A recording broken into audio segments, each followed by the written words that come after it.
Atualidades Pampa. Oferecimento Sicredi. Soluções financeiras com atendimento próximo. Sim, Sicredi. E água mineral Itati. Olá, seja bem-vindo ao Atualidades Pampa. Hoje, terça-feira, 22 de outubro de 2019. Nós já estamos no ar com as notícias mais importantes que marcaram o dia de hoje. Um dia agitado em Brasília, também no mundo, a questão do Chile, que continua muito preocupante. E aqui no Brasil, felizmente, Gedel Vieira Lima e Lúcio, seu irmão, aqueles dos 51 milhões guardados dentro de um apartamento, foram condenados pelo STF. Mas essa é só uma das notícias que nós temos para discutir no programa de hoje. Dá uma olhada nas outras manchetes. Supremo sofre pressão para manter segunda instância. Eu vou contar para vocês quem é que está pressionando com mais força. Tribunal Regional Eleitoral caça mandado do presidente da Assembleia Legislativa, Luiz Lara. Polícia faz mega operação no Rio de Janeiro para o jogo da Libertadores, que deixa mortos, feridos e presos. O ajuste fiscal nas estatais federais. Estudantes destroem literalmente a linda cidade de Santiago do Chile e o protesto vira anarquia e baderna. E a polêmica continua. Mulheres seguem perdendo espaço no esporte para os atletas trans.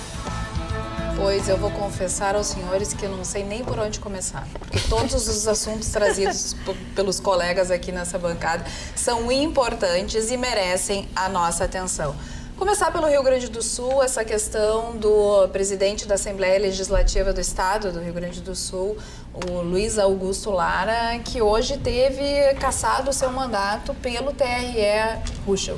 Isso, foi uma votação apertada, 4 votos a 3, mas pela figura de ser o nosso presidente da Assembleia, que está no seu 6º mandato, a repercussão é muito grande. Como tu disseste, é uma condenação em primeira instância do Tribunal Regional Eleitoral.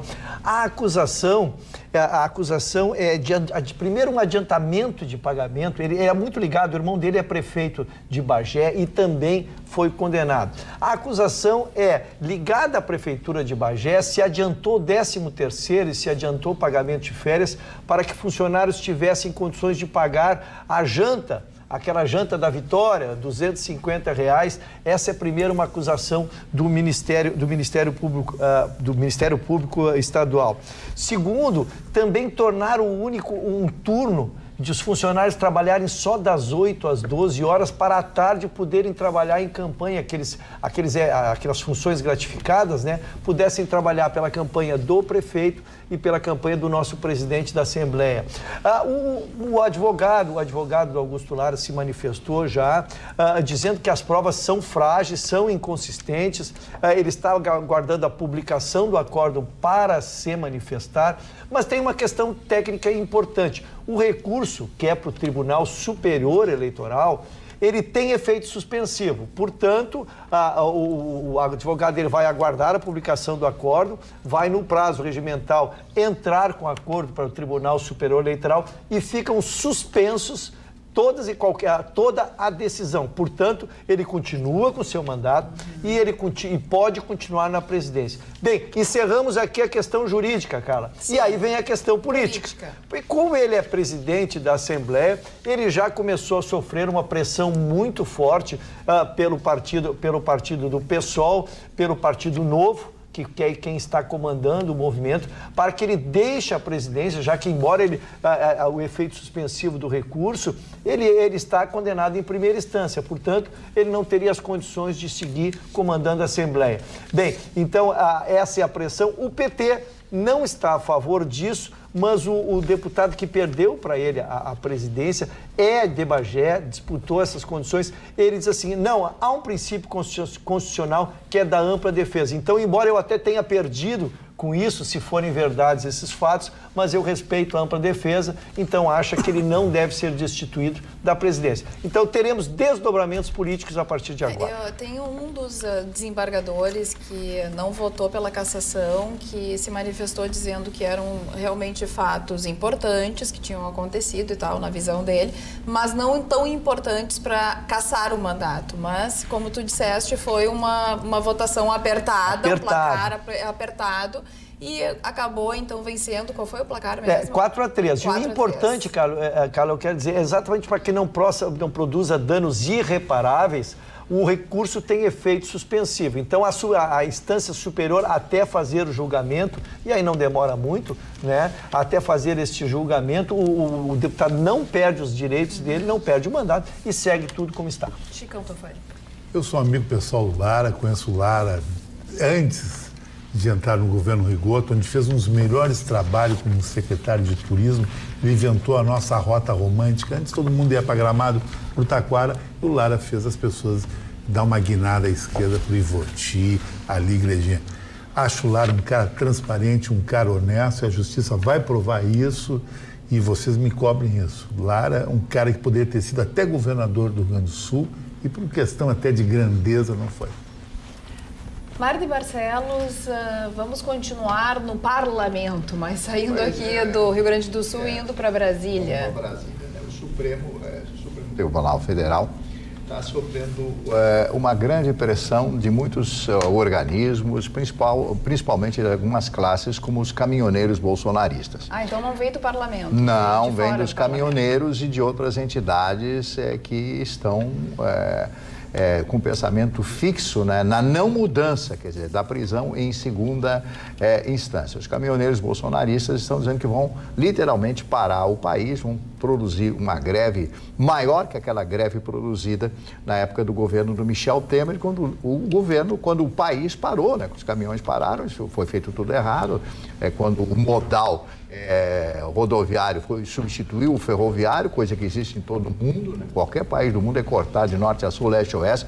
Qualquer pessoa que for aos Estados Unidos sabe disso. Você tem trem para qualquer parte dos Estados Unidos, tem trem, né? Então se optou aqui pelas rodovias ao invés de ferrovias e também das hidrovias, que seria uma solução fantástica, porque não polui, uma série de outras vantagens. O ministro Barroso recebeu só num dia mais de 2.500 telefonemas e 4.500 e-mails, né, com todos eles pedindo a ele, ou mesmo com ameaças veladas e não veladas, para que amanhã esse julgamento não mude absolutamente nada, para que continue a prisão após esse julgamento em segunda instância. E hoje pela manhã, ainda eu comentava na Rádio Pampa, todos os dias pela manhã eu estou na Rádio Pampa, a respeito disso. E como é que fica? Se for anulado, por exemplo, esse julgamento do Lula, e o julgamento que foi efetuado aqui na 4ª região? Fiz essa pergunta. Então, tudo aqui, todas as provas que vieram de lá, todos os argumentos mais robustos, né, provas robustas e tal, que foram julgadas pelos desembargadores, os 3 desembargadores aqui de Porto Alegre. Esse julgamento com o aumento da pena do Lula não vale? Eu estou citando o Lula porque é o caso mais conhecido. E hoje, assistindo uma entrevista do ministro Gilmar Mendes, ele domina bem a semântica e tal, ele fala, olha, aí falou do delegado que foi preso, do outro que era um herói nacional, quando o apresentador da Atena pergunta a ele, mas vem cá, o juiz Sérgio Moro, não, isso não quer dizer que o juiz não tenha errado. Quer dizer, levanta a suspeição do juiz. Ele diz, como é que o juiz não vai querer ser julgado? Mas quem é que julga o juiz? Um juiz julga outro juiz e o corporativismo. Quer dizer, as pessoas não entendem, né? Não entendem exatamente o que acontece no nosso país. Isso é uma tristeza muito grande, porque isso já havia sido julgado. Agora vai ser rejulgado. Então, a cada interesse ideológico, a coisa muda, o posicionamento é outro. Sinceramente, eu não entendi isso. Mas o ministro Barroso, que me parece ser o ministro mais coerente, deve tomar alguma atitude. No mínimo, o doutor Rússio me corrija se eu estiver errado, um pedido de vista. É a insegurança jurídica que a gente se refere a todo momento. E isso repercute não só dentro, né, do STF, mas a própria população, ela fica insegura, os mercados ficam inseguros, os investidores ficam inseguros, porque realmente, como o Marli disse, dependendo da situação, o ponto de vista é um, dependendo da situação, o ponto de vista é outro. Pois é isso, e eu não canso de representar essa parcela que não entende, e não é nem fazendo um personagem, eu realmente não entendo grande parte do que se discute juridicamente. Por exemplo, essa pergunta que o Marne fez ali simbolicamente, um juiz julga o outro, ela parece uma pergunta solta ao vento, mas eu, por exemplo, eu fico na curiosidade. Sim, um juiz é julgado por quem, afinal? O que diz, né, o efetivo da lei, né? Quando um juiz está sob suspeita, sob julgamento, quem é que julga? Né? Eu realmente não sei, eu deixo a pergunta aqui até para os nossos colegas aqui que têm essa formação, porque esses pequenos detalhes é que vão fazendo com que a gente, já disse aqui, não compre a briga. Porque se você não entende direito, é como você está passando numa calçada, tem uma discussão ali, você não vai comprar. Agora, se você souber que aquela mulher ali está sendo agredida por se você entender o que efetivamente está acontecendo, você inevitavelmente vai comprar uma briga, vai se posicionar, vai tomar um lado. Agora, para o brasileiro, é muito difícil, porque eu brincava quando eu estava no colégio que a biologia fazia isso comigo. Porque tudo se chamava isso, ou aquilo, e sabe assim, meu Deus do céu, afinal de contas, o que é, sabe? Não dá para ter um pouquinho mais de certeza porque, assim, aí nesses últimos tempos, a gente viu essa discussão nesse cenário. Um vai lá e diz com popularmente conhecido, pega-ratão.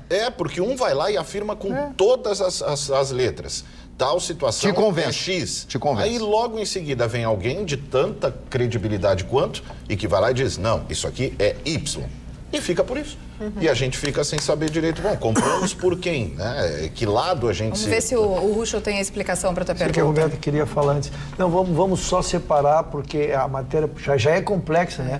Primeiro, existe o que estamos discutindo, a prisão em segunda instância, né? Esse é o julgamento que já iniciou, o relator já leu, e teremos o segmento, terão 11 votos, que vai decidir se a segunda instância terá o direito de aguardar a terceira instância ou não. Esse é um processo, esse me parece de fácil compreensão. A questão que traz o Marne, o que traz é a mais complexa, que é a que tu também te manifesta, que é a questão do juiz que deu uma sentença e há um recurso a uma superior instância, então quem julga é uma superior instância, se esse juiz foi suspeito pela decisão que tomou. Então, essa é a decisão. A gente chama de suspeição. Suspeição, né? Mas suspeição, exatamente, porque ele se torna suspeito de ter dado uma decisão, motivado por alguma coisa que não a lei. Então, o que se vai julgar lá é que se houver a suspeição do juiz, os processos que ele deu, possam ser anulados e retorna, não que absolve a pessoa e a pessoa não vai mais ser condenada, não. O processo retorna e tem a condução de novo de coleta de provas, razão final, e vem uma nova sentença que poderá ser igual ou até pior, porque fica em aberto. Então, só para fazer a distinção, não sei se tive a felicidade de fazê-la. Mas quem efetivamente, que julga o juiz? Quem julga o juiz? A superior instância, o Ministério, sempre como no nosso caso vai ser o Supremo Tribunal Federal. Essa matéria está lá, a matéria está lá. Tá. Olha, hoje a Bolsa subiu bastante, né? Teve uma alta muito grande o Senado aprovou texto base da reforma da Previdência em segundo turno, Roberta. Pois é, Carla. Eu gostaria de trazer, então, para colaborar com o debate, o cenário atual da nossa economia, porque, e não obstante tudo que está acontecendo na área da política, a economia segue firme. Por quê? Porque o governo, bem ou mal, está seguindo a sua agenda econômica. Hoje, o mercado financeiro bateu um novo recorde. Na Bolsa de Valores, há uma pontuação. O que é a pontuação? Ela estima o quanto de lucro estas empresas que estão sendo negociadas na Bolsa têm. E isso é um bom termômetro para a nossa economia. No dia de ontem, a Bolsa bateu o recorde de mais de 106 mil pontos. Eu não sei se os senhores lembram, mas no ano passado eu trouxe aqui o recorde que foi a primeira vez que nós tínhamos atingido os 100 mil pontos. Pois ontem atingimos mais de 106 e hoje, nesta terça-feira, atingimos o valor recorde de 107 mil pontos. O que é isso? É o termômetro. Se o senhor não tem investimentos na Bolsa, é importante ficar atento. Por quê? Porque isso mostra a expectativa do mercado. Outro termômetro importante, quando a nossa economia começa a caminhar, a nossa moeda, o nosso real se valoriza, ou seja, o dólar cai. E hoje o dólar caiu bem, caiu bastante em relação a ontem e teve o pregão fechado em 4,07 centavos, R$ 4,07. Outro termômetro importante, a gente entende que no momento que nós temos uma inflação mais baixa, é natural que se diminua os juros. Nós hoje temos um juro médio de 5,5% e a tendência é ficar na base dos R$ 4. Com a inflação, também a gente demonstra a expectativa de que há uma possibilidade de fazer investimentos. Porém, atualmente, hoje saiu a prévia da inflação, tá? E o IBGE divulgou essa prévia, que é do dia 15 do mês passado até o 15 desse mês subsequente. E segundo o IBGE, nós vamos ter a inflação mais baixa dos 21 anos. Vai ficar em torno de 0,09% e no acumulado do ano soma apenas 2,69%. Se é para a gente comemorar por um lado, por outro, duas questões. Ontem a gente trouxe a remuneração está muito baixa, então no dia a dia nós não sentimos essa inflação baixa. E por outro lado, mostra o quanto a nossa economia realmente não está andando. Por quê? Porque a inflação está muito baixa. E por fim, um último termômetro é a arrecadação de impostos. Quando o governo arrecada impostos, é sinal que aumentou o investimento, aumentou o consumo e nós estamos no patamar mais baixo de arrecadação. Setembro foi um mês que arrecadou quase 0%. Então, há perspectivas e esse é o cenário atual da nossa economia. E o cenário atual das nossas redes sociais, youtube.com/TV Pampa, o nosso canal, você sabe, acessa, assiste ao vivo e ainda toca no sininho da notificação e fica sabendo quando nós estamos ao vivo no ar. O Totonho disse, se os caminhoneiros pararem, vou ser Uber para pagar o aumento abusivo que vai ter da gasolina. Não sei se dará certo. Já no facebook.com/atualidadespampa, o nosso endereço lá no Facebook. A Rose concorda com Marne, verdade, Marne. A Marli Neuza, parabéns pelo programa sempre. O Luciano, o STF é o atraso de nosso país. Uma insegurança jurídica total. Você sabe também que aos sábados você não precisa ficar sentindo saudades do Atualidades Pampa, porque tem às 19h30 os melhores momentos da semana. Chicão Tofani, vamos ao Chile. Aliás, no Chile já se contabiliza 15 mortos desde que começaram os protestos. Chegou o limite, chegou o borderline. Está provado que esses protestos são uma anarquia. É uma anarquia política orquestrada por grupos ou por oposição para fazer o que estão fazendo, quebrando a cidade. Porque tem um limite o protesto. Eu vou contar duas histórias de protesto. O protesto nasceu em 68. Daniel Cohn-Bendit, um ativista francês, o Marne sabe, Daniel Vermelho, hoje é um deputado francês, ele criou até o Outubro Vermelho em Paris, onde houve um protesto para ter novas leis, novas coisas. Presidente Charles de Gaulle. Exatamente, contra o Charles de Gaulle. Aí foram atendidos, negociaram, terminou o protesto. O que está acontecendo no Chile não é negociação, não tem líder, é quebra-quebra. Hoje quebraram rodoviária, quebraram o aeroporto e quebraram o metrô. Eles estão quebrando o Chile. O que vai acontecer? Vai acontecer o seguinte, olha as imagens. Vai rolar um novo Pinochet ou Contreras, aí daqui a pouco vem os direitos humanos. Não, porque pegaram os caras, botaram no Estado Nacional do Chile, fuzilaram. Estão quebrando o bem maior da nação, que é o seu patrimônio, é a sua cidade. Como é que é um protesto? Um protesto normal é o seguinte, foi feito aqui em Porto Alegre. Protesto, panelaço, papapá. Ou está em Brasília, chega na frente dos três poderes, ou no parlamento, ou no Senado, faz o seu protesto. Mas não essa violência. Essa violência, ela gera repressão. E a repressão é que eles querem. Vocês são baderneiros. A própria Revolução Iraniana, que foi a revolução mais sangrenta que teve, ela foi dividida em duas coisas. Um protesto para a saída do Mohamed Shah Reza Pahlavi.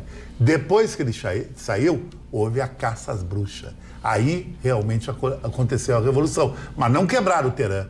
Não quebraram prédios públicos, não. O que está acontecendo no Chile é uma verdadeira anarquia. Só que isso não vai se contaminar pela América do Sul, porque a repressão chilena tem que ser forte e dura. E não vinha aquele papo, porque o cara estava cheirando cocaína lá, isso é besteira, é um detalhe. A oposição pega um detalhe. Não, isso aí já saiu que é boato. Circulou um vídeo na internet desestabilizar. mostrando a polícia e tal, cheirando cocaína. Mas, Carla... Mas eu tô te dizendo, procurei aqui antes de entrar no ar e estão dizendo que esse vídeo é boato, que foi e outra coisa, mas Carla, é boato. o governo Sebastião Pineda, ele não é culpado por isso aí. Por quê? O Chile em drops. Quando saiu Allende, entrou Pinochet, jogo duro. Depois de Pinochet, entrou civil, Frei. Aí o Chile estabilizou, foi. Onde é que aconteceu o problema? Michele Bachelet. Essa mulher, ela quis fazer um país que negocia só com a ALCA, ser um país comunista de novo. Aí não deu certo, Pineda assumiu e agora quer voltar essa anarquia. Esquece o que eu estou dizendo para vocês, telespectadores. Isso aí não vai terminar legal para a democracia chilena. Não tem nada a ver com aumento de passagens, aumento de luz, mas aceitaram a reivindicação, aceitaram. Então tu quer mudar o país, então se muda todo mundo para a Noruega. E traz os noruegueses para o Chile. Não tem como. Porque a minha não adianta. A minha bancada pega revolução todos os dias. Não tem uma revolução. Existe uma revolução. Não quero violência. Viu como na tese? Viu quando a revolução não é com quem a gente concorda, a gente não quer revolução? Eu só quero coerência. Eu só vou pedir para tu repetir. Eu vou pedir para ele repetir. Eu sei. Eu vou pedir para o Ruschel repetir para as pessoas conseguirem entender o que o Ruschel quer dizer para depois o Chicão poder fazer o contraponto. Por favor. Então, não, é que a minha bancada aqui defende revolução todos os dias, até brinquei, tô sempre brincando que o pessoal aqui é revolucionário, o pessoal aqui é revolucionário. Agora, a revolução, pelo que eu sei da história, eu nunca vi revolução como vocês querem, pedir licença, desculpe. Desculpe se eu tropecei e caiu um copo aqui, vamos limpar o copo para não limpar. Revolução, pessoal, pela história. Fogo na cidade? Tu é professor... Mas tu é professor de história, me conta uma revolução que não... Eu não prego a revolução, eu estou pedindo coerência de quem prega a revolução. Eu não prego revolução nenhuma. De mim, tu não precisa cobrar nada. Eu não quero violência, eu não quero que derrube instituições, eu quero que se respeite a lei. Isso eu prego todos os dias. E quando não respeita a lei? Eu estou cobrando de quem quer a revolução, que quer uma revolução que não pode quebrar um copo. Revolução é isso, pessoal. Quando tu vai pra lá, tu não sabe o que vai acontecer. Por isso que eu não sou a favor da revolução. O Ruschel está falando de uma outra revolução. Revolução é... Não, revolução, o exército fecha Congresso, fecha Senado, novas eleições porque o governo é corrupto. Isso é uma eleição. Agora, o que está acontecendo no Chile não é isso. Estão quebrando a cidade, destruindo a cidade. Tu acha revolução isso? Mas só estão quebrando porque essa é a maneira de chamar atenção. Chamar atenção é isso, então? Então o exército vai chamar atenção. Eu quero mostrar para vocês a questão aqui do Brasil. Mas o exército não quer que chame atenção, por isso que ele fecha o Congresso e não deixa ninguém falar nada. 2013, daí tu coloca a censura e acontece o que Deus quiser lá dentro. 2013, mas tem que ter censura aqui mesmo. No Brasil, tiveram as manifestações, o Chicão trouxe a questão das manifestações ordeiras. Se vocês lembram, tinham black blocs dentro das manifestações que faziam exatamente a quebradeira. Mas eles não estavam ali porque eles queriam um país melhor, eles estavam ali para vandalizar. É ou não é verdade, Marna? Para acabar com as manifestações. O que está no Chile não é vandalizando? Tem que dar borrachada neles. Mas não é vandalizando isso no Chile? Mas evidente, quem é que paga essa despesa botar fogo toda? no prédio é revolução? O Bale mandando... Mas não é, Ruschel, tu vai mudar a lei. Eu vou dizer uma coisa. Vai mudar a lei quebrando o aeroporto. O homem que disse que revolução só se faz com sangue. Que o tem que dar borrachada. cita Nietzsche mandando dar borrachada. Entre a teoria e a prática vai uma distância. É uma esculhambação. Mas aqui a bancada não é uma esculhambação. Não, é verdade. Esses caras é Rafael Marcones... Desculpa, dona Carla, muito bem. Revolução com estudantes só dá nisso aí. E o pai paga o cartão de crédito. E o pai pagando o cartão de crédito e eles quebrando o aeroporto. Isso é revolução, tá bom. Revolução é para quebrar com tudo mesmo. É para chamar atenção, é para explodir, é para demonstrar... Só um pouquinho. Vou chegar lá, tu vai entender.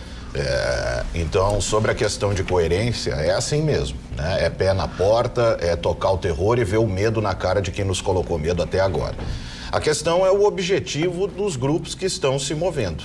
Né? Então, ontem eu trouxe aqui o que está por trás do que está acontecendo na América Latina.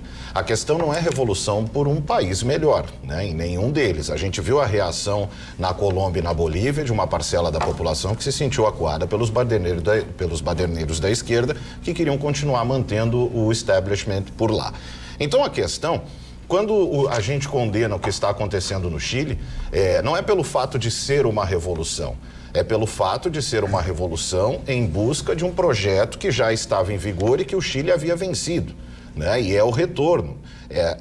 Essas pessoas que estão na rua tocando terror não estão buscando melhores condições, não estão buscando diminuição no valor da passagem, até porque pouco importa, porque boa parte deles nem trabalho tem, né? E já foram atendidos? Já foi. Então, o que acontece é o seguinte, é o que está por trás de cada revolução. Eu proponho a revolução em busca da ordem do país aqui dentro do Brasil.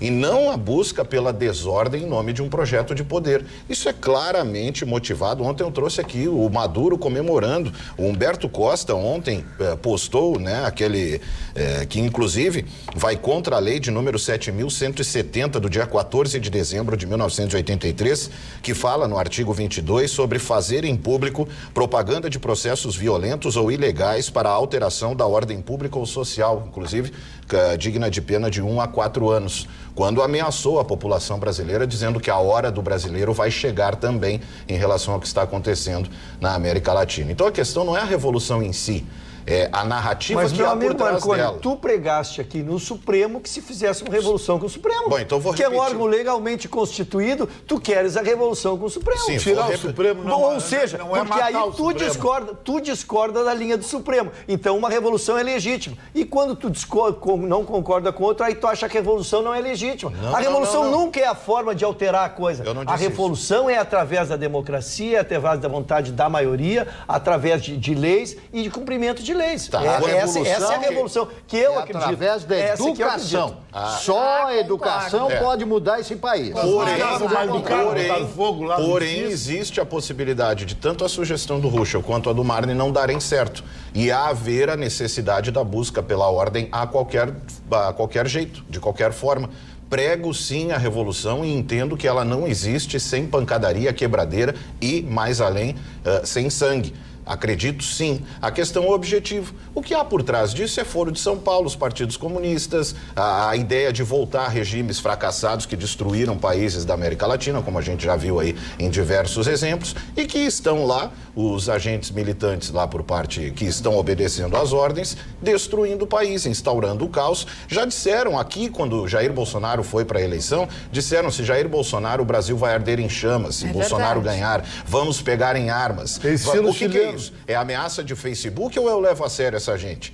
Né? Então, o que está acontecendo é isso. Ontem abordei a questão aqui, falei sobre o Foro de São Paulo e é que continua achando que é tudo teoria da conspiração, que o Foro de São Paulo não existe, partidos comunistas estão mortos, é o novo comunismo, deturparam Marx, todas essas narrativas infantiloides aí tentando nos convencer de que nós somos loucos. Tá aí a prova. Os países da América Latina em chamas e, segundo Humberto Costa, a hora do Brasil vai chegar. Então como é que tu resume essa desordem chilena lá, que nem a revolução? É baderna causada por uma... É lógico, não tem motivo, não tem nada, não tem interesse nenhum. Isso acontece na China, já tinha tanque. Já tinha tanque na hora, só que aí, imagina, tão louco para essa narrativa. Tão louco para ver um coturno bater. Eu acho que vocês têm um olhar em cima de um fato e outras pessoas têm outro olhar. Eu não estou condenando que um olhar é certo, outro é errado. Mas quando condiz com os nossos valores, quando condiz com as nossas reivindicações, toda e qualquer baderna é válida. Todo e qualquer incêndio, botar o pé na porta, sair com, com um bastão, com uma coisa enrolada, para as ruas vale a pena. Agora, quando não é aquilo que a gente acredita, quando não são os movimentos que nós apoiamos, nós iremos condenar e apontar os dedos. As pessoas têm as suas formas de se manifestar. Acho que, confesso, pela maneira que tu coloca o discurso, o plano está em ação, tudo vai acontecer. Não fui eu que falei, foi o Maduro. Bom, tudo bem, mas eu digo assim, ele é acusado de tanta coisa, talvez a ironia por parte dele, bom, se eu sou tão poderoso, se eu sou tão, né, todos os planos e as conspirações estão acontecendo, é a sua maneira de ver os fatos e a minha maneira de ver os fatos. Sim, mas o Maduro destruiu o país. Eu respeitei o seu ponto de vista. Eu acho que ele talvez esteja tirando sarro. Eu estou só questionando o teu, não estou desrespeitando. Mas então eu estou tentando lhe explicar que o fato de ele ser acusado de tantas coisas, talvez seja o ponto. O senhor falou mesmo que as manifestações são pessoas desempregadas, pessoas que não... Sim. Eu não sei de onde é que o senhor tirou esses dados. Das informações que estão sendo divulgadas, são movimentos estudantis que não trabalham. Informações de quem? Dos jornais que estão publicando as matérias. Porque não são os mesmos jornais que eu estou lendo, porque são classes... Exatamente, são pontos de vista diferentes. Sim, mas um fato a gente há de concordar. Não, Maduro destruiu a Venezuela. Sim, com certeza. Ele é inocente de alguma coisa? Não, mas isso nós vamos aqui cogitar... Mas foi o que mas essa não é a questão. Não, a questão nós não estamos julgando o Maduro. Nós estamos julgando o que nós fazemos quando nós discordamos do status quo vigente. Não, peraí. Essa é a discussão, pessoal. O Maduro... Porque se é uma tese que eu não gosto, eu sou a favor da revolução. Se é uma tese que eu gosto, aí eu sou contra a revolução, quero que seja todo mundo educadinho. Essa é a discussão. Não é isso essa é a discussão. Não, mas o Marconi deixou bem claro que ele é a favor da revolução. Sempre. A questão é o que está por trás. O que está não por trás. Fui eu que disse que o plano está em ação. Foi o Maduro diante do encontro dos partidos de esquerda e dos comunas agora no último domingo. Um encontro que ocorreu de quarta a domingo, discutindo o futuro que eles têm para a América Latina. Não fui eu. E esse plano todo arquitetado está dando completamente certo e vão destruir a América Latina. Boa parte dela já está destruída, né? Muito bem, vamos trocar um pouquinho o tema, deixar um pouco mais ameno e comemorar, né? Porque infelizmente a gente precisa comemorar cada condenação de cada corrupto aqui no nosso país. Gedel Vieira Lima, aquele dos 51 milhões, e o seu irmão Lúcio Vieira Lima foram condenados pela segunda turma do STF. Eles foram condenados por lavagem de dinheiro e por organização criminosa. Lavagem de dinheiro foi unânime a condenação, já por associação criminosa foi o placar de 3-2, vencidos Lewandowski e Gilmar Mendes, porque entenderam que não tinha essa organização, essa associação criminosa, que a relação deles era familiar e não uma associação criminosa, mas diferente de Gilmar Mendes e Lewandowski. Carmen Lúcia, Celso de Mello e a ministra Carmen Lúcia, Fachin e Celso de Mello entenderam que, além de lavagem de dinheiro, teve também essa associação criminosa. Já faz 2 anos. E a pena? A pena, eles estavam fazendo a dosimetria da pena, ainda não saiu a pena. Que mais ou menos quando? Olha, Chicão Tofani, é bastante tempo, porque a associação criminosa não é, Uxa? Mais lavagem de dinheiro. Vai passar de 10 anos. Vai passar de 10 anos. Mas é pouco, né? Porque no final cumpre 1/6 da pena, tem todas as progressões de regime. Eles já estão há 2 anos na cadeia. Eu fiquei impressionado com esse dado, porque já se passaram 2 anos de toda, né, aquele acontecimento que a polícia encontrou 51 milhões dentro de um apartamento. Eu tento diversificar em tamanho o que é 51 milhões. 50 São malas e malhas. 50, em notas de 50, meu Deus. Não, e o mais engraçado era o banho de sol que os malotes tinham que tomar, porque alguns eram mofados. Para não mofar, eles faziam um rodízio dos malotes de dinheiro para não mofar. Tinha que ter todo um cuidado. 14 anos e 10 meses, o STF fez a dosimetria da pena. Marconi. Pois é, esse final de semana foi reacendida, então, a discussão por parte aí, as manifestações das atletas do esporte feminino em nome de mais um fiasco, né? Desta vez no ciclismo, o canadense Rachel McEnroe, de 37 anos, esquentou aí mais uma vez os debates em torno da presença dos transexuais invadindo aí o esporte feminino. Esse rapaz conquistou o 2º título do Campeonato Mundial Master de Ciclismo da pista, tá ali, é ele ali no meio, ali, né? Ele é um professor de filosofia, até 2018 ele se apresentava, né, como homem, e aí no início de 2018 começou então, em função de seus péssimos resultados na categoria masculina, resolveu levar vantagem física. O feito foi obtido na categoria contrarrelógio de 200 metros, na categoria entre 35 e 39 anos, prova aí em que ela levou a melhor sobre a americana Dawn Orwick, né, deixando a atleta, infelizmente, tinha aí as condições até de subir no ranking, isso lhe levar a novas possibilidades em novas competições, mas acabou perdendo para esse atleta trans. O curioso foi que na competição ela ainda debochou, né, das mulheres que reclamaram, disse, essas queixas aí só vêm de perdedoras, né, ela aí que levou essa vantagem. Ela alega que começou o seu processo de transição em 2012, passou a competir em 2016 e se tornou um nome forte aí na defesa, né, dessa inclusão. Outra polêmica envolvendo esse mesmo atleta aconteceu numa discussão com a ex-tenista tcheca, a Martina Navratilova, ou Navratilova, não sei como se pronuncia, para quem ela, inclusive, homossexual assumida, né, também militante da causa LGBT, mas ela acha um absurdo pelo óbvio, né, pela obviedade, pela vantagem física, e ela considera, inclusive, algo louco e trapaceiro, né, a ideia de colocar pessoas nessas condições, roubando vagas aí das mulheres. E aí, a narrativa, a resposta do atleta foi transfóbica. né? É a única informação. Isso aí começou a ganhar polêmica nos Estados Unidos, ganhar áreas de polêmica numa prova de atletismo ainda no início de fevereiro de 2019, em que 2 rapazes, Terry Miller, inclusive não fez questão nem de mudar o nome, né? Se apresenta como Terry Miller, e Andraya Yearwood, que cruzaram a linha, né? Em primeiro e segundo lugar. Ali e o curioso é que assim, o Terry é o da direita, o Andraya é um cidadão que não se prestou nem a fazer o bigode. Eu não sei se tem ali a foto em close dele, nem o bigode. Ele vai de bigode e tudo, ri ainda das meninas, né? Só que assim, a gente tá fazendo essa piada, só que isso é muito sério. Claro. Sabe por quê? Porque nessa competição, a atleta Celina, deixa eu ver o nome dela aqui, Celina Soule, uma atleta de 16 anos, que se ficasse em 6º lugar, garantiria a sua vaga para o Mundial. Em função da presença dos 2 rapazes ali na corrida, ela acabou ficando em 8º e fora da competição. Ela perdeu, então, a oportunidade. E aí o que ela disse, né? Segundo ela está muito triste por ter perdido, mas não de forma honesta, mas sim para meninos. Ela disse, né? Se eles não tivessem recebido a permissão para competir, eu teria garantido o meu 6º lugar, me classificando para correr os 55 metros diante dos olheiros das faculdades nas disputas regionais de New England. E ela disse o seguinte, abre aspas, é muito frustrante e sofrido quando as meninas estão na linha de largada e já sabem que vão perder, já sabem que vão eles que vão vencer por mais que elas se esforcem. No dia 13 de março, a presidente da Câmara dos Deputados dos Estados Unidos, a Nancy Pelosi, apresentou a Lei da Igualdade. E, em função disso, as atletas se manifestaram, né, e disseram aí que, primeiro, que as atletas estão presas na espiral do silêncio.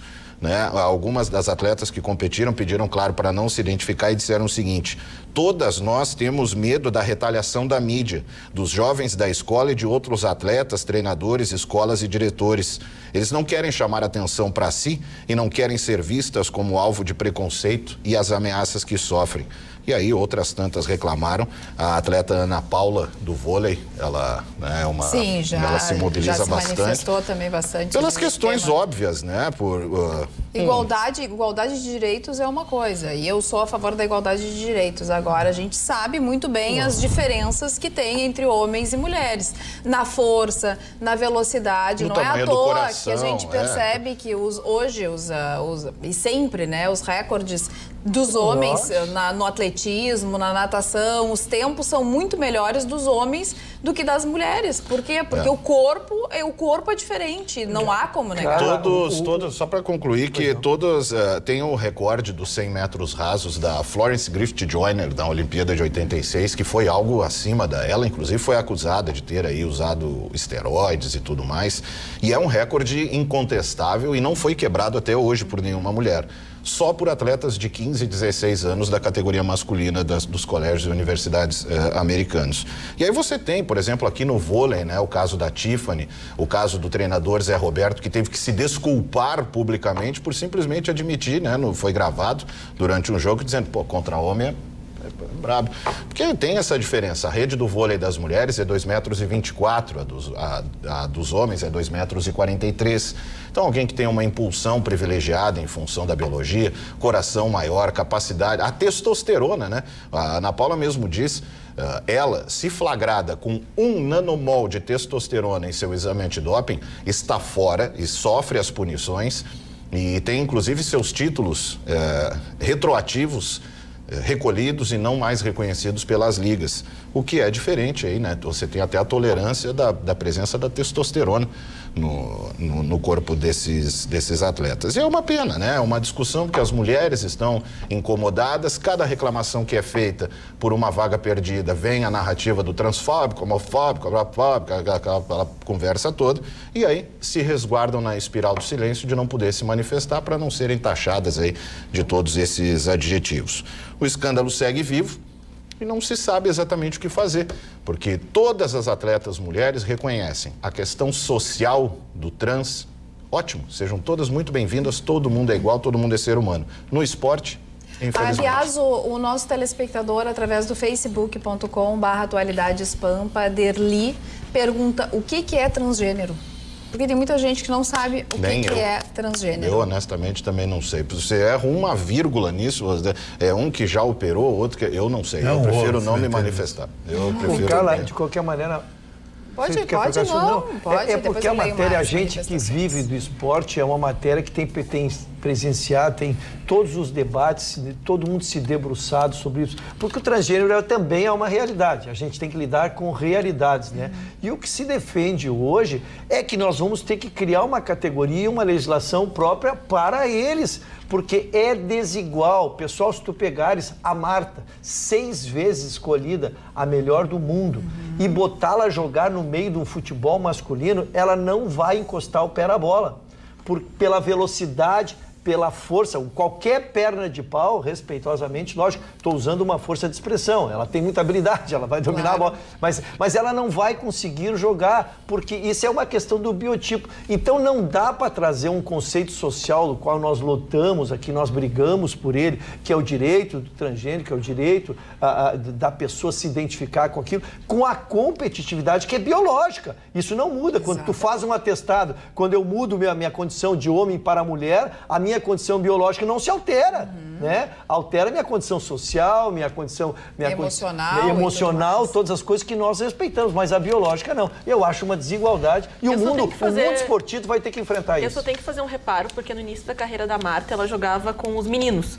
Tanto que houve alterações nos campeonatos masculinos da sua região, quando ela era atleta ainda não profissional, para que ela não pudesse atuar, e foi colocado um acréscimo, um parágrafo, que essas competições seriam exclusivamente masculinas, onde as meninas não poderiam participar, porque ela foi diversas vezes campeã. A sua equipe foi campeã por causa da atuação da Marta, e até em alguns momentos ela foi convidada a participar de jogos festivos. E ela acabou marcando gols em times mistos, digo misto porque em algumas situações ela era a única mulher, acabou sendo, assim, acho que a questão de habilidade, não tocar na bola, claro... É uma situação complicada, ela já passou por essa situação, se deu muito bem, obrigada, mas é incontestável que até mesmo os profissionais e médicos se dividem quando se trata a respeito dessas competições, dos trans poderem, sim, atuar em competições que são adequadas às suas categorias. Até já se cogitou, dependendo da competição, que uma mulher trans, ela atuasse, então, no masculino com identificação feminina do seu gênero. Isso foi descartado pelos homens das modalidades, que foi cogitada essa possibilidade, e dentro disso, acho que tem que ser sim estudado, porque essa questão hormonal, por mais que você controle com remédios, porque a gente pergunta, como é que passa no doping, como é que faz tudo isso? Existe um controle hormonal, mas até sobre esse caso, lendo sobre o que o Marconi trouxe, a informação de representantes da atleta da categoria é que quando você passa na puberdade, como homem, como mulher, o seu corpo se desenvolve de maneira completamente diferente. Por mais que você controle os seus hormônios depois, quando você realiza a transição, como o Marconi falou que essa atleta passou em 2012, essas características que vêm da puberdade, elas ainda continuam no seu organismo. Como o fato de você regenerar mais rápido, como você se curar mais rápido, você ter mais fôlego, você ter mais potência muscular, o que acontece com a Tiffany, isso foi comprovado até através de dados, mas a própria categoria da medicina se divide sobre isso e os atletas também acabam se dividindo e vai ficar uma discussão para os próximos anos, e concordo com o Dr. Ruschel, que seja criada então uma categoria à parte para a competição desses atletas. Muito bem, o que é transgênero? Respondendo ao Derli, nosso telespectador. Transgênero é o indivíduo que se identifica com um gênero diferente daquele do que corresponde ao seu sexo atribuído no momento do nascimento. Então, ele nasce num gênero, mas se identifica com outro gênero. Claro, o homem tem um corpo masculino e a cabeça de mulher e vice-versa. Isso aí. Por que nunca tem mulher que vira homem? Tem. Mas a maioria é homem que vira mulher. Não, tem, assim, só para pontuar, a endocrinologista californiana, a Ramona Krutsky, ela estuda hormônios humanos aí há mais de 20 anos, inclusive. Ela publicou um ensaio garantindo que reverter qualquer aspecto físico masculino no corpo, além da cirurgia de troca de sexo, são necessários pelo menos 15 anos com ausência total de testosterona para começarmos a perceber algumas mudanças ósseas e musculares. E segundo ela, exaltar e beneficiar homens biológicos que se identificam como mulheres em papéis e campos femininos seja a forma suprema da misoginia tão combatida, né, de forma equivocada. E ela garante aí que nesses todos até... Tem um caso, eu não sei se eu consegui ainda passar a foto a tempo, que é Hannah Mounsey, que é um cidadão que joga na seleção feminina australiana de handball. É aquele He-Man ali, ó. É aquele cidadão ali. É uma das questões. Ele fez um ensaio, porque tentou de toda forma, fez ensaio vestido de mulher e é impressionante. Foi o caso que gritou para o público. Tem o caso da Fallon Fox, que é um cidadão que até 2017 era caminhoneiro, boxeador, aí tentava no UFC, só apanhava de alguns rapazes. E aí, o que ele fez? Virou mulher de todo mundo. Simplesmente fez... Ele é negro, ele simplesmente fez trancinhas. Fez trancinhas, se apresentou como Fallon Fox, subiu e desandou a bater em mulher a torto e a direito, com silêncio absoluto dos movimentos sociais. O Borrachinha, aqui, que é atleta do UFC brasileiro, que disse para ele, vem lutar comigo. E silêncio total do rapazote, continua aí... vestindo o personagem para se aproveitar, levar vantagem física e continuar batendo tranquilamente em atletas femininas. @atualidades.pampa é o nosso canal lá no Instagram. O Sandro diz, parabéns, Rafael Marconi, muito lúcido em sua explanação. Quem não enxerga fatos se faz de cego, ou é muita inocência, ou vive num mundo fantástico de Bob. Tá na cara que a esquerda não esconde mais os seus planos, só não vê quem não quer enxergar. Assim pensa também a Helenara, a Luciana, a Solange, enfim, os nossos telespectadores aqui no Instagram. Falando em coisas boas agora, acabaram os votos populares do Prêmio Press, né? Então agora não tem mais a votação popular, não dá mais para acessar, mas dá para entrar e conferir aqueles que ficaram finalistas. Então, como comentarista de televisão do ano, temos finalista Gustavo Vitorino, TV Pampa. Gustavo Vitorino que retorna ao nosso convívio nesta quarta-feira. Comentarista de rádio do ano, temos Marne Barcelos, Rede Pampa. Apresentador de televisão do ano, temos Magda Beatriz, TV Pampa. E apresentador de rádio do ano, temos Rafael Marconi. Olha só, e também melhor programa de televisão do ano, Atualidades Pampa, da TV Pampa. A Rádio Grenal também já está com 3 indicações. Tem mais alguém que eu esqueci, Ana? Benhur Marchiori como comentarista de rádio do ano. Também temos Diogo Rossi como repórter do ano e o programa Duplo em Debate aí que acontece do meio-dia às 14 horas também concorrendo na categoria de melhor programa de rádio. Então, as pessoas estão se perguntando, e agora? Bom, essa relação ela vai ser submetida a um júri composto por 60 convidados da revista Press, entre autoridades públicas, lideranças empresariais, líderes de entidades, especialistas e decanos da comunicação do Rio Grande do Sul. E na noite de 11 de novembro, no Teatro Dante Baroni, quando serão conhecidos os vencedores dos troféus de melhores do ano nas 17 categorias de premiação. Então, sorte para os nossos concorrentes e para o Atualidades Pampa, que já há quanto tempo, Chicão Tofani, vem já na final? Há anos, hein? 4 anos já na final. Ai, faltou o Gustavo Vitorino, porque o Gustavo Vitorino tem isso na ponta da língua. Vamos ver se nessa vez, em 2019, o nosso programa chega lá. Ana, hoje teve uma operação da polícia que preveniu um fato muito sério, muito importante, que podia acontecer amanhã no Grêmio contra o Flamengo. Na realidade, o Flamengo contra o Grêmio, que vai acontecer no Maracanã, na cidade do Rio de Janeiro. A Polícia Civil fez uma mega operação onde pessoas estavam se organizando através de redes sociais e também grupos de comunicação, como o WhatsApp, para organizar uma invasão ao maior estádio aqui do Brasil de futebol. Isso já aconteceu no ano passado, na final da Sul-Americana, no enfrentamento Flamengo e Independiente, onde uma massa de torcedores chegou em cima da hora, tentou furar o bloqueio, conseguiu. Tivemos feridos, famílias que não conseguiram entrar no estádio e pessoas que só conseguiram entrar depois do segundo tempo, quando a polícia liberou os portões do estádio para o acesso dos torcedores. Essa mega investigação, ela demorou alguns meses para ser formada, teve áudios que foram registrados, mensagens e até uma facção que estava envolvida na situação de roubos. Eles entravam em grupos de torcedores, eles mobilizaram contrataram 500 torcedores e parece um grupo de WhatsApp onde eles incentivavam que as pessoas fossem até o estádio mesmo sem o ingresso para tentar furar a barreira. E até em alguns momentos eles provocavam a polícia dizendo pode ter bala de borracha, pode vir cavalo em cima da gente que a gente vai passar de qualquer jeito.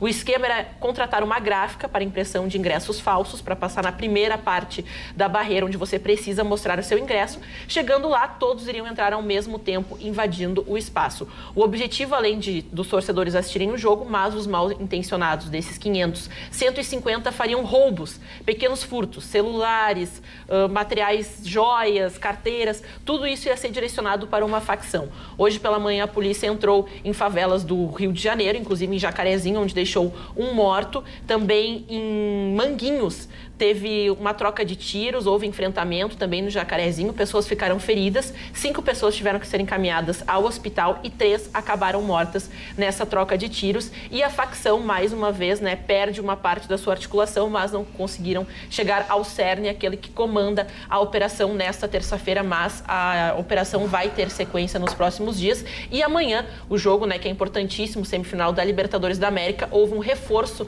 no contingenciamento de polícia, são 800 policiais que irão atuar nesse jogo e também o perímetro de isolamento aumentou aí bastante para que tenha contenção dessas pessoas se elas ainda forem fazer essa ação. Não poderia ter dito o Grêmio contra o Flamengo? Teria que ter dito Flamengo contra o Grêmio? É que quando tu fala Grêmio e Flamengo, associa que será o jogo na Arena. Ah, entendi. O visitante sempre vem em primeiro lugar. Eu quero dizer assim que impressiona o pai de parabéns a polícia carioca, né? A gente que vive a Libertadores, a gente que vive a Libertadores, a gente sabe. Para quem não é familiarizado com o futebol, cara, nesses jogos, exatamente para evitar esses levantes, já começam a 3, 4 quadras antes, são interditados e criados labirintos, onde tu, para começar a entrar no brete, vamos dizer assim, tu tens que mostrar o ingresso. Exatamente para que não dê o tumulto, para que sejam pessoas. E olha o que eles pretendiam, a sofisticação do golpe. Eles iam falsificar o ingresso. Esse ingresso não seria usado para passar, porque ele não passa na catraca, porque ela é eletrônica. Mas eles, naquele primeiro lá que está a 5 quadras, ele só pede assim, cadê o ingresso? Então, tá aqui. E tu vais passando. Então, faria um aglomerado de pessoas na entrada e aí provocaria o bolo, né? E a polícia conseguir desarticular isso, é um trabalho excepcional. É verdade, de parabéns, certeza, de parabéns. Com certeza. Porque a gente pensa também, acontece na Argentina, porque a Argentina a gente cansa de ver acontecer agora. Realmente foi um trabalho de prevenção muito importante, porque não se sabe o que podia acontecer. 150 pessoas já se articulando, realmente foi... E não é para ver o jogo, né? Não, bem pelo contrário, é arrastão. É arrastão para roubar o pobre do povo, né? É verdade. E só para também falar que 89 pessoas foram intimadas, então, pelo Juizado Especial do Torcedor e precisam prestar depoimentos. Eles estão atrás dessas 89 pessoas, porque dentro desse grupo, que eram 500, essas 89, inclusive algumas não tinham passagem, mas como estão envolvidas nessa situação, vai ser um agravante mesmo para quem não tem passagem. Mas o que preocupa é que dentro dessas 500 pessoas, tinham pessoas por tráfico de drogas com passagem, a homicídio e também estupro, o que preocupou demais as pessoas, porque a ação bem violenta seria. Vamos então à manchete da Roberta. Ajuste fiscal, estatais federais reduzem dívidas e cortam investimentos. O que está acontecendo dentro das nossas estatais, Roberta? Exatamente, Carla. Na realidade, nós, no nosso país, temos em torno de mais de 600 estatais federais e é, na verdade, uma oportunidade do governo federal conseguir conquistar mais dinheiro para os cofres públicos, que temos um déficit tão grave, aonde qualquer dinheiro é bem-vindo. O governo não consegue mais conquistar um investimento por si só. Ele precisa ou vender, ou ele precisa de recursos externos ou da iniciativa privada para conseguir fomentar uma organização mínima das nossas finanças. Pois o que está acontecendo? O governo federal está muito focado em construir um ajuste fiscal nestas empresas estatais desde que entrou no governo. Esse novo governo, o presidente Bolsonaro e a sua equipe econômica. E eles estão conseguindo êxito nisso. Eles estão conseguindo focar e sanear essas empresas, porque o objetivo é valorizá-las no mercado, seja para que haja investimentos, seja para que elas gerem lucro para todos nós, ou então elas vão ser vendidas por um valor de ágio muito importante. Porque uma vez que tu vais vender patrimônio, quanto mais ágil, ou seja, quanto mais o valor tu conseguir, é tudo que tu vais ter, porque tu não vai ter como vender 2 vezes. E esses planos têm funcionado. Há queda de gastos com o pessoal, também queda de dívidas. O endividamento caiu 10% nesse primeiro ano. Atualmente, a dívida total das nossas estatais federais está em 120 bilhões de reais. O programa de demissão voluntária também entrou nessa conta. Até junho desse ano, mais de 9 mil pessoas saíram dos quadros destas estatais federais. E o ajuste melhorou, sim, a avaliação no mercado financeiro. Para os senhores terem uma ideia, a Eletrobras valorizou, até o momento, 150%. A Petrobras valorizou 26% e o Banco do Brasil mais de 50%. Os chineses estão super de olho na nossa Eletrobras. E houve uma redução, claro, faz parte dos investimentos desse ajuste. Então, assim, houve uma redução de 8% dos investimentos, né? Mas é que tem que entrar nessa conta. E atualmente foi só 120 bilhões de reais investidos. Então, quanto mais o governo puder arrecadar dessa conta, melhor para todos nós. Marne Barcelos. Não, é que eu estou ouvindo vocês falar. É bom. E aí, Mário? Foi boa ou não foi eu tenho boa a ido discussão? muitas vezes na minha vida, eu fui à cidade de Buenos Aires, né? Eu criei um apreço muito grande a Buenos Aires pela sua vida noturna, suas churrascarias, né? E os seus locais, aquelas praças maravilhosas e tal. E uma vez, à época ainda do presidente Perón, morre o presidente Perón, assume e Isabelita Perón. Eu pego um táxi e começo a conversar com o taxista e ele diz: "Es una vergüenza tener como nuestra presidenta uma prostituta", me disse o taxista. Isto nos idos 70, quando a Isabelita Perón, antes do golpe militar que coloca Rafael Videla como presidente geral, presidente daquele país, depois a Copa de 78, que ganha pela Argentina. E hoje eu quero me referir às 2 eleições, agora no Uruguai, no final de semana, e também na Argentina, quando a chapa Fernandes deve ser eleita, com Alberto Fernandes como presidente e a senhora Kirchner como vice-presidente dele. Quando ela se candidata a vice, foi no único e exclusivo intuito de, se condenada, ela já foi condenada uma vez, inclusive tem mandado de prisão, mas se as condenações continuarem, ela vai pedir o indulto ou então o presidente. Ela, como presidente, não pode assinar um indulto para ela. É óbvio, né? É óbvio. Então, essa chapa deve assumir, estão com 20 pontos na frente, já devem ganhar no primeiro turno. E aí, falando no Perón, me lembrei de uma grande ópera chamada Evita, que dizia: "Não chores por mim, Argentina". Não sei se vocês lembram dessa música.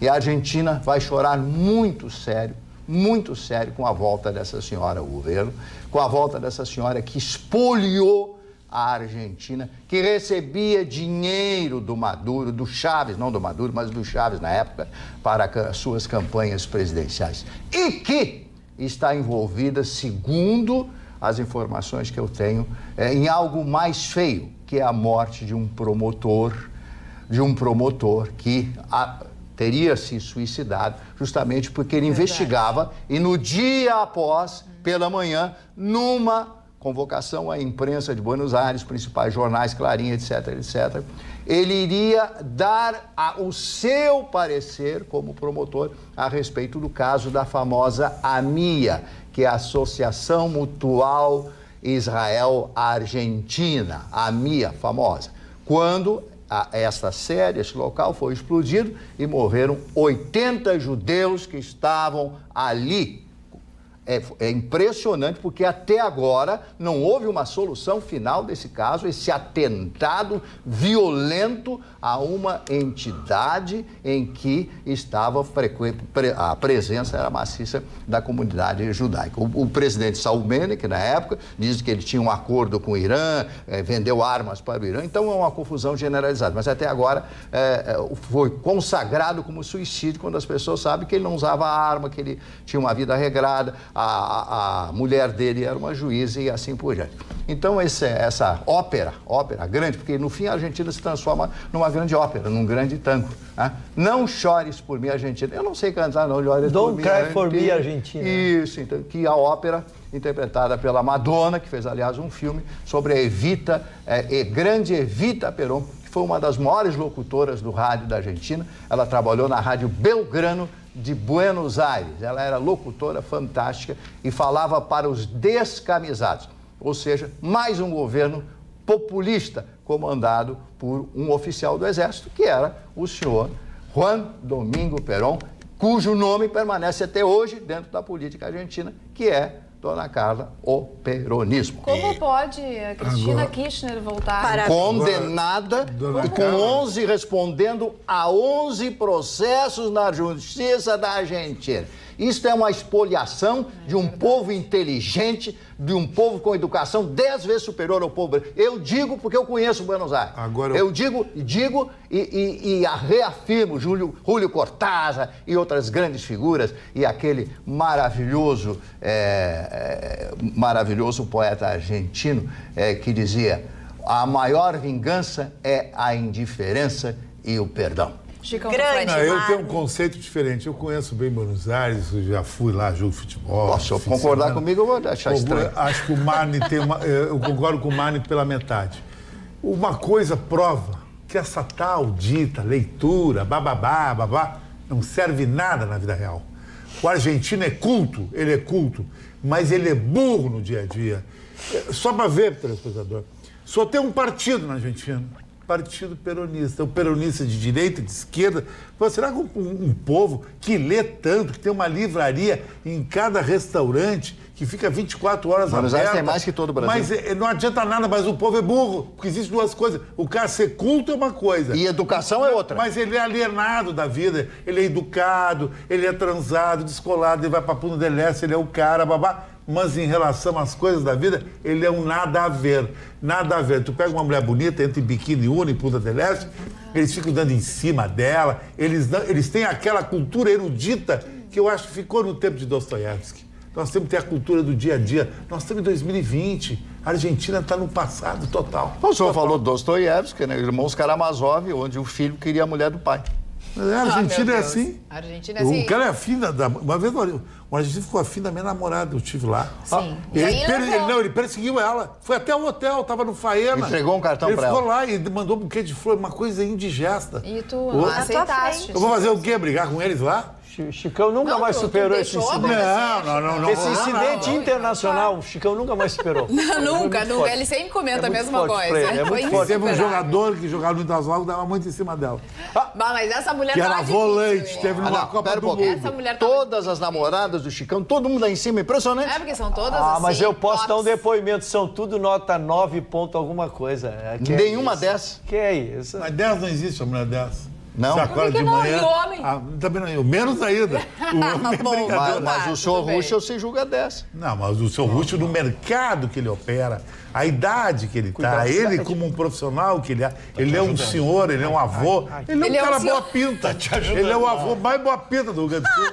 Eu sou galera que está em televisão mais boa pinta também. Viu? Tá operando bem, tá operando bem. Obrigado, tá tudo bem. Chicão, obrigado. Então o vovô mais charmoso que tem. Não duvido, Chicão, obrigado. Não duvido. Rafael Marconi quer se manifestar a respeito da Argentina. Marconi, me ajuda, tu me ajuda. Muda o assunto. Mas agora quando fala do neto, tem o maior orgulho. Agora quando fala que ele é vovô, ele não gosta. Não gosta. Não gosta, né, cara? Como que não gosto, rapaz? Eu tô aqui de peito aberto, que é isso? E a Carla Cris concordou. Eu não sou avó ainda, né? Quando eu for avó, vamos ver. Rafael Marconi. Eu não tinha parado para fazer uma análise, assim, e eu tendo a concordar com o Chicão, né? Porque realmente é bastante assustador a ideia da Argentina querer de volta aí. Eu não Muito absurdo isso. Eu não consigo entender que Era grau de Isabelita, lavagem cerebral Memelita, tem. Manuelita, Marenga. Não dá para compreender, não dá para compreender. Tem que ser muita paixão pelo errado. Né? Pelo errado. Tem que ter uma ânsia por viver de forma errada para querer uma cidadã como essa de volta à administração do país. Simplesmente destruiu a economia do país. E você querer de volta... E o Lula ajudava ela muito. E a Dilma também. A Dilma era amicíssima dela. E daí chega a dar um arrepio, Dá um arrepio, porque, assim, tá bem perto de nós, é feito Orloff. Porque assim, você vê o seu país sendo destruído sistematicamente, é como aquela mudança no corpo da gente que a gente se olhando no espelho não percebe, mas alguém que não nos vê há 15 anos, quando olha, percebe claramente. Então talvez seja isso. O Mário diz que é o caso do Vitorino, quando você olha no espelho. Porque talvez essas mesmas pessoas que queiram isso de volta para a Argentina, talvez tenham se adaptado tão bem ao processo de destruição da sua Deixou soberania. aqui o retrato dele. Que... Olha o Vitorino, Vitorino, olha isso, Vitorino. Quem Vitorino. está com saudades do Vitorino e da Magda, eles voltam amanhã, quarta-feira, em lua de mel. A gente espera. Aliás, Ana, tenho as mensagens do nosso WhatsApp. Nosso WhatsApp está com um probleminha hoje, está dando aquela famosa... Mas muitas pessoas, Carla Krieger, ainda falando sobre as mudanças e coisas que mudam na gente, estão elogiando demais o seu cabelo, que está maravilhoso, está maravilhoso. Vai ter uma clareada. Que isso? Ele não abriu como esperado, daí eu tive que ajudar. Embora tenha sido avisada no primeiro dia por esse que você fala. É verdade. O Ruxo me olhou e disse assim, pensas que vai ficar loira? Eu digo, daqui a um mês a gente conversa. Daí passou 1 mês e meio, eu não fiquei loira, eu tenho que dar realmente o braço a torcer. Tivemos mas não uma loira, estética né? por 12 anos, a gente conhece um moreno coisa. iluminado. É um moreno iluminado. Mas tá linda, mas me soma todos os elogios. Muito obrigada. Mas ainda sobre a Cristina Kirchner, eu acho até, não sei se o Mário concorda comigo, ela foi colocada como uma presidente muito fraca.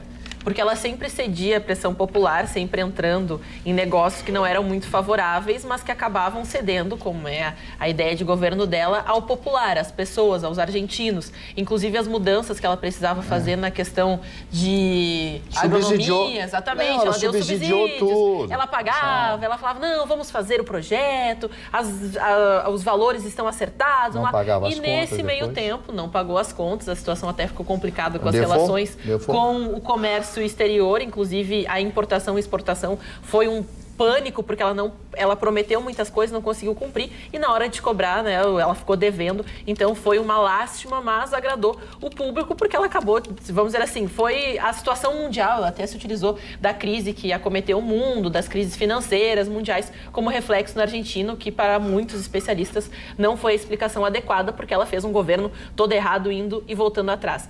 E ainda sobre essa situação, muitas pessoas na Argentina que se espera nesse período de votação, e estão se falando bastante dela e até comparando ela demais com a Evita Peron, a própria que é muito criticada, e até ainda sobre esse relatório. O relatório queria ser apresentado em uma coletiva, nunca veio a público, ele nunca se sabe o que aconteceu com ele, e a própria investigação se encerrou sem eira nem beira, sem nenhuma explicação para o público, e ninguém questionou. A Evita Peron se torna um mito porque ela morreu com 33 anos. Além de ser uma mulher muito elegante, bonita à sua época, ela sabia falar ao microfone, ela tinha um discurso fantástico, uma semântica extraordinária. E ela é a mulher dos descamisados, do povo sofrido, da Argentina. E ela fazia muito trabalho social. Isso, ela ia visitar as pessoas, ela visitava os hospitais. Pagou a produção do filme, justamente, ela pagou pelo papel, pagou toda a produção, porque ela queria ser um ícone que faz ser lembrado pelas mesmas façanhas de vida. Mas essas questões, essas medidas populistas me lembram, por exemplo, Fernando Haddad na eleição contra Bolsonaro, dizendo, por exemplo, que o gás de cozinha ia ficar o botijão a R$50, uma coisa do tipo. Então, várias coisas que se sabe que não vai acontecer, porque não tem a mínima possibilidade de acontecer, mas que se tenta, através dessas medidas, mas na hora da promessa política, todo mundo promete e depois não cumpre, né? O garotinho prometeu Casa Popular a R$1. Viu? A R$1, o garotinho prometeu. Sobre Evita, quando em Buenos Aires, você pode, ali na região da Recoleta, ali, tem um cemitério ali, lá o túmulo dela. É isso que eu digo, você tem a roubaram o cadáver dela. Porque não é sempre, né? Mas você pode dar a sorte de uma visita guiada, né? Pelo cemitério, com guias ali que vão lhe contando todos esses trechos da história ali. Não é sempre que tem, mas há a possibilidade numa visita, né? E hoje está barato ir para Buenos Aires, no fim das contas. Você pode conhecer um pouco mais da história ali em loco, né? Mas é que ela não é a única, né? É um cemitério de celebridades. Então você faz sim, mas o túmulo dela é o mais visitado. É o ponto da Argentina mais visitado, ponto turístico. Agora, a Roberta trouxe um tema também que fala sobre a felicidade. Dá para ser feliz mesmo com esses governantes? Pois é, Roberta. Carla. E dá. A ciência está fazendo vários estudos a respeito do que, afinal de contas, leva as pessoas a ser mais felizes ou a ser feliz. E por incrível que pareça, a gente está aqui sempre falando de números, falando de economia e sim, segundo as estatísticas e todos esses estudos, principalmente da psicologia, o pessoal americano, várias universidades americanas estão se reunindo porque a psicologia tem crescido muito, evoluído muito na forma como chega aos diagnósticos. Graças às novas tecnologias, inteligência artificial, é possível estudar mais o comportamento humano. E o que percebe-se? Percebe-se que a maioria das pessoas que se elas têm uma situação financeira muito difícil, se elas estão numa situação de pobreza, o dinheiro é importante e ajuda a felicidade. Mas na maioria das pessoas, o que gera a felicidade é principalmente situações muito simples e corriqueiras do dia a dia. Pois é, Roberta, hoje eu fui lá, fiz meu cabelo lá no Mamãe com a Débora, voltei a ficar com o cabelo um pouco mais claro, já fiquei um pouco mais feliz. São situações do cotidiano, realmente, que nos deixam um pouco mais, assim, menos triste com a nossa realidade. Mas, claro que eu tô brincando, não é só fazer um cabelo novo, é estar com a família, é, de repente, curtir esses momentos simples que trazem pra gente um prazer que não se compra. Carlinha, sobretudo, segundo esses estudos da ciência, a felicidade depende muito da forma como a gente enxerga as nossas experiências. É por isso que a gente pode encontrar um multimilionário que vai sempre achar que ele não tem dinheiro suficiente e a gente vai encontrar um lixeiro extremamente satisfeito em fazer a atividade dele com uma remuneração super baixa porque ele entende que ele está ajudando a cidade ao fazer a limpeza. Então, quando a gente faz esse estudo voltado para o ambiente profissional, esse estudo descobriu que, por exemplo, encontrar sentido positivo para o teu trabalho é geralmente aquilo que gera mais felicidade nesse espaço. E então, quanto mais as pessoas se sentem valorizadas e encontram um sentido para aquilo que elas fazem, elas ficam bem, não necessariamente no aumento de salário. Outro aspecto importante desse estudo é o quanto se expressa a gratidão.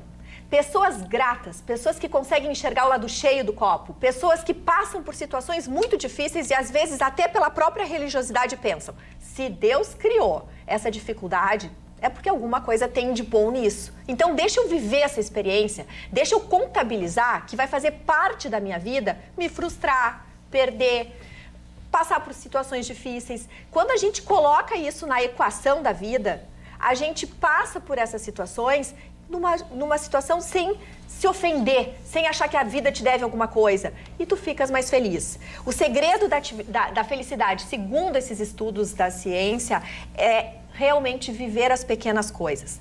Ter poucas escolhas. Então, segundo os analistas, eles entendem que atualmente o fato de nós termos muitas escolhas faz com que a gente fique menos feliz, evitar comparações, e aí eles citam as redes sociais, dizendo que as redes sociais realmente acionam uma ansiedade nas pessoas e uma sensação de que elas não são boas o suficiente, que é sempre o outro que é melhor, porque elas se comparam. Então, quanto menos a gente se comparar aos outros e utilizar as redes sociais simplesmente para se comunicar e viver o lado bom das redes sociais, a gente vai ser mais feliz.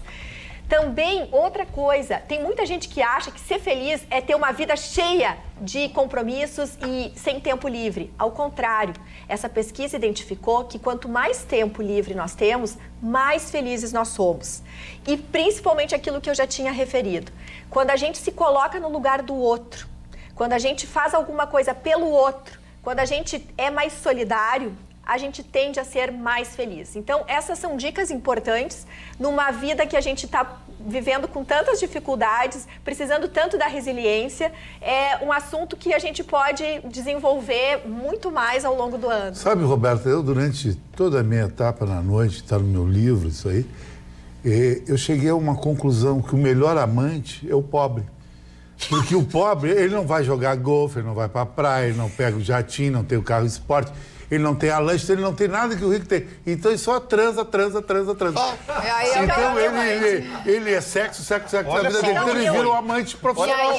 Ele é o cara. Traz a felicidade. Ele tá sempre no mata-mata dele lá. E os outros não, tem reunião no escritório, tem compromisso, coquetel no babá e não faz nada. Eu só queria agregar, depois eu só queria agregar a fala da doutora Roberta, que disse o Goethe. O grande Johann Wolfgang Goethe, o grande poeta alemão. Goethe está nessa operação. Tá, o Goethe. Ele disse exatamente o que ela falou. É preciso muito pouco para a gente ser feliz. E talvez nem esse pouco fosse necessário. As conexões verdadeiras, Marne. Então, assim, quando a gente está escutando agora o Chicão dizendo, mas os ricos muitas vezes não são felizes, porque sim.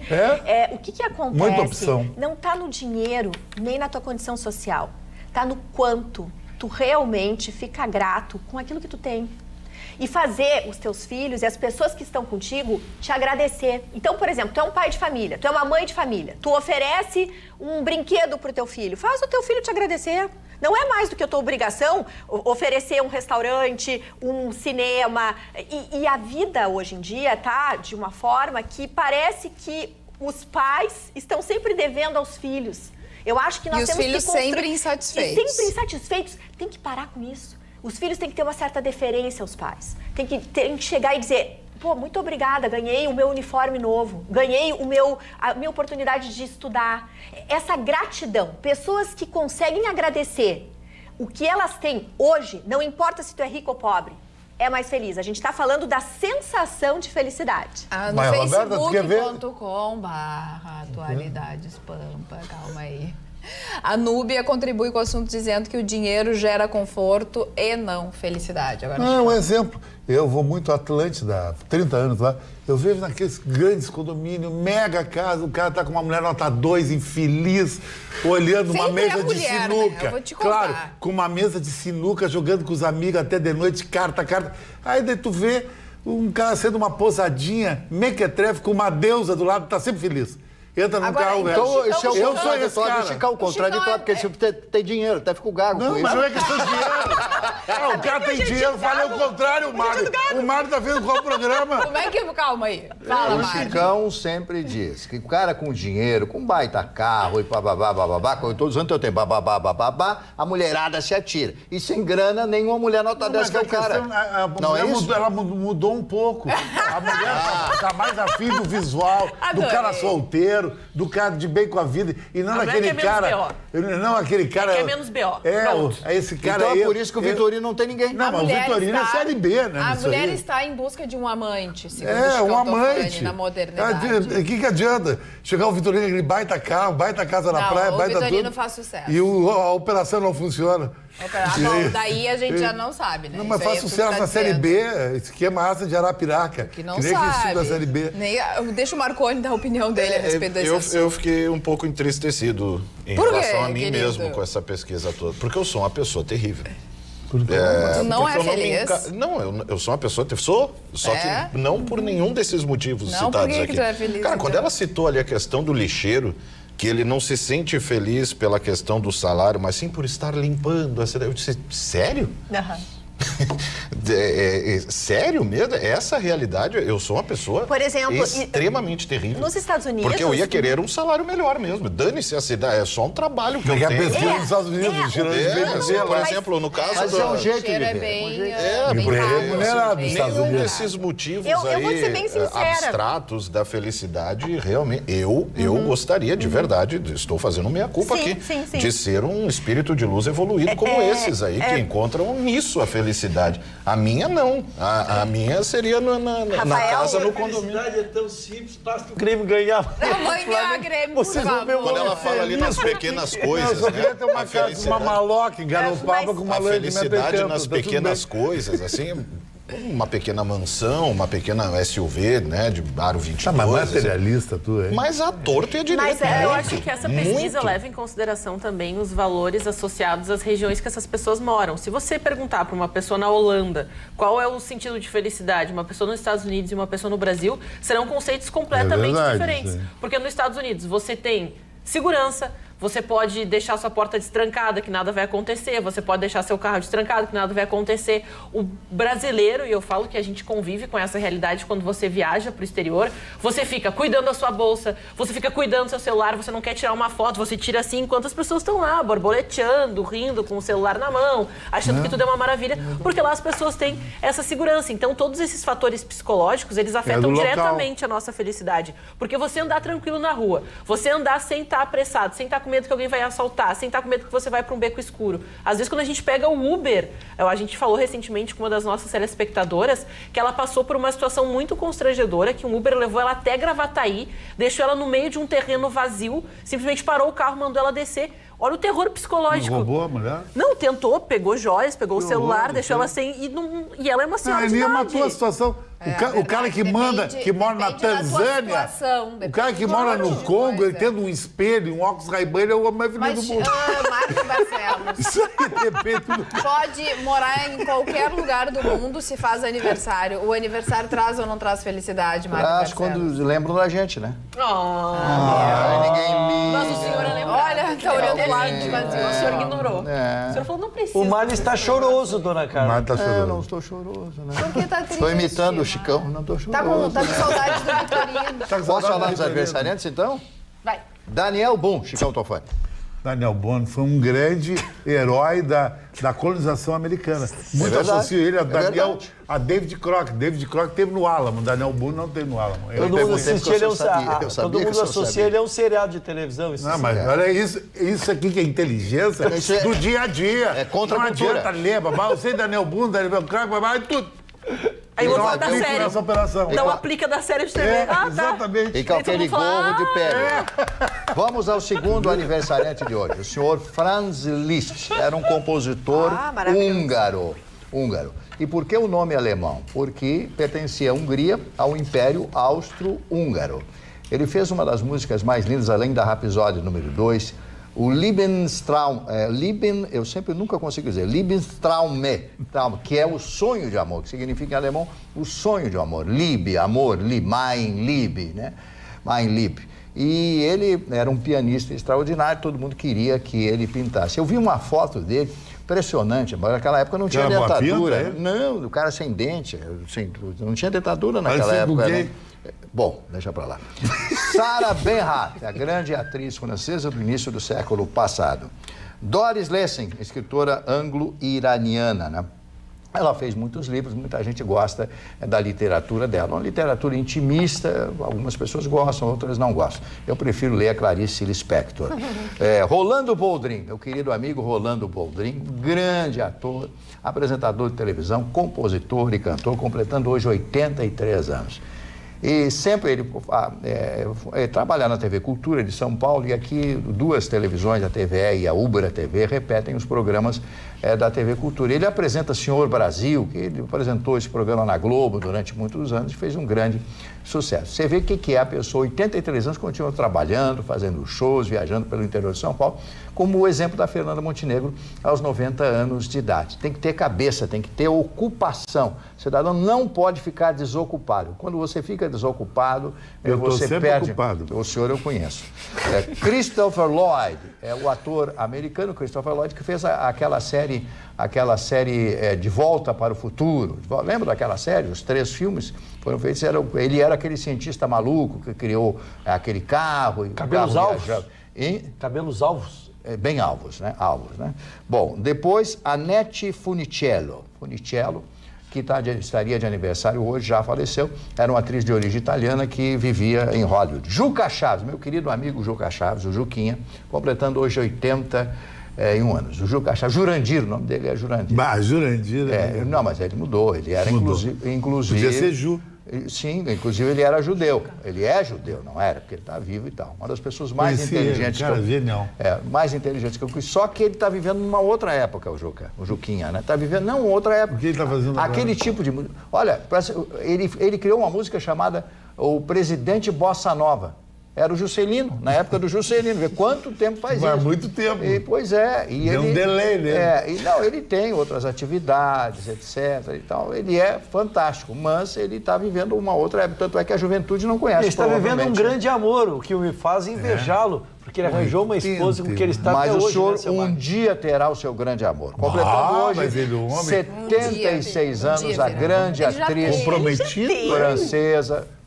Posso falar? A grande atriz francesa... Como é o nome dela? Catherine Deneuve. Essa sim. Belle de Jour. Isso, a Bela da Tarde. Todo mundo conhece a história. Tá na moda esse negócio da Bela da Tarde. Ela era uma mulher casada com um médico e se sentia muito infeliz, cada tarde, esperando o marido e tal, até que uma amiga a convida para ela fazer programas no período da tarde. A Bela de Jour, do dia, a Bela do dia. Operação.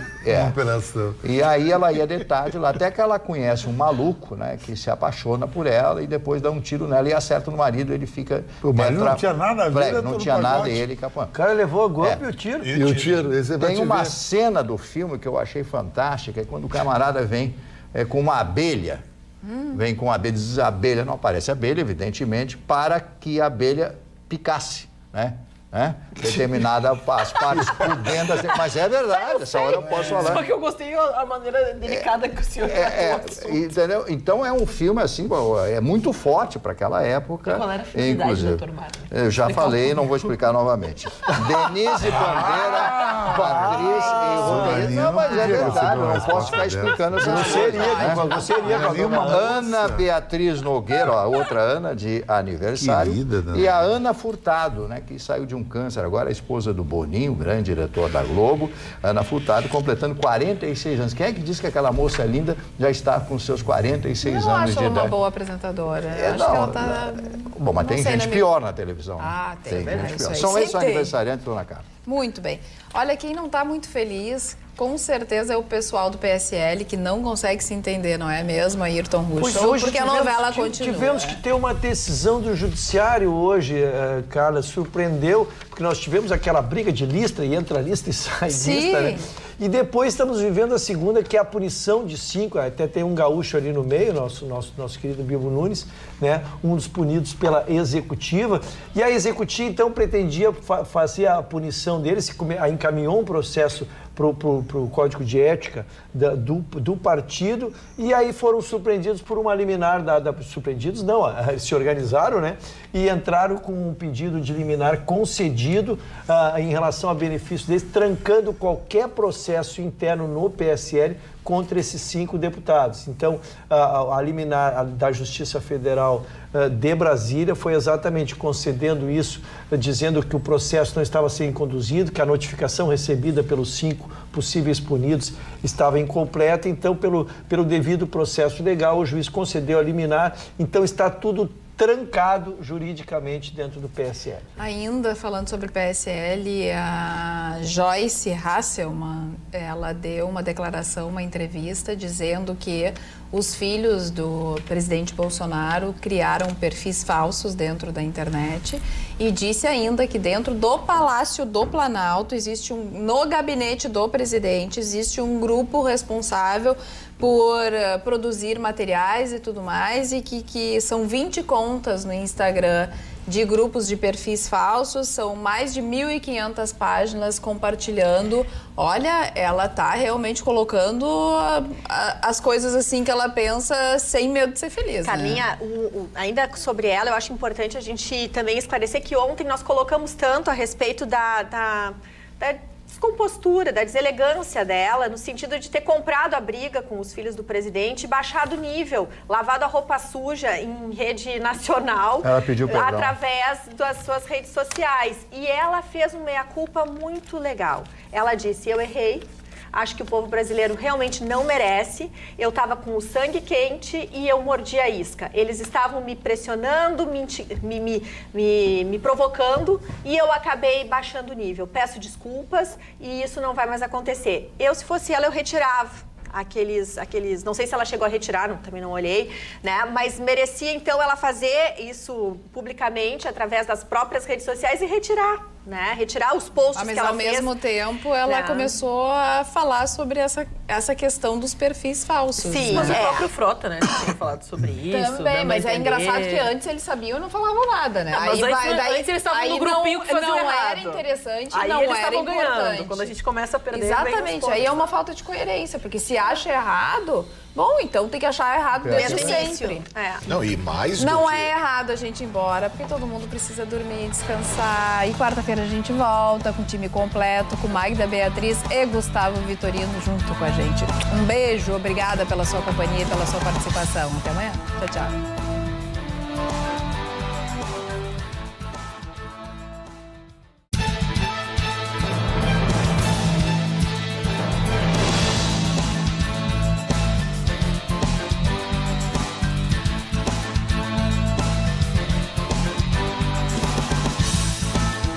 Atualidades Pampa. Oferecimento Sicredi. Soluções financeiras com atendimento próximo. Sim, Sicredi. E água mineral Itati.